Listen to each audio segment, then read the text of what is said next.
বালাসোরের বেশিরভাগ জায়গা কভার করার পর এটা হলো আমাদের ট্রিপের last day. Hotel check out টাইমের আগে ব্রেকফাস্ট করে আমরা রেডি হয়ে বেরিয়ে পড়েছিলাম আরো কিছু সাইট সিন ঘুরে দেখার জন্য। আমাদের মতন ওয়েদারেরও মুড সুইং চলছে, কখনো বৃষ্টি তো কখনো এই সুন্দর আকাশ। আর এই দেখতে দেখতে আমরা পৌঁছে গেলাম পঞ্চলিঙ্গেশ্বর মন্দিরে। প্রায় 1 ঘন্টা মতন সময় লেগেছিল এখানে পৌঁছতে। ওপরে উঠেই এই সাধু বাবার থেকে অনেক কাহিনী শুনে আস্তে আস্তে প্রায় 311 সিঁড়ি পার করে কখন যে মন্দিরের সামনে পৌঁছে গেলাম টেরই পেলাম না।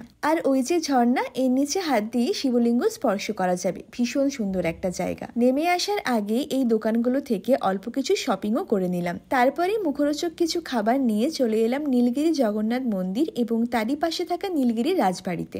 আমাদের না অনেকটা দেরি হয়ে গেছিল, আর সাথে বৃষ্টিও পড়ছিল বলে আমরা আর নেমে দেখিনি। ব্যাস, সফর শেষ, এবার বাড়ি ফেরার পালা। তার আগে দুপুরের খাওয়া দাওয়া করতে করতে প্রায় বিকেল হয়ে গেছিল। তারপর আর কি একরাশ মন খারাপ নিয়ে বাড়ি ফিরলাম। আর আমার এই ট্রাভেল ব্লগগুলো তোমাদের যদি একটু ভালো লেগে থাকে তাহলে প্লিজ সাবস্ক্রাইব করে দিও। বাই।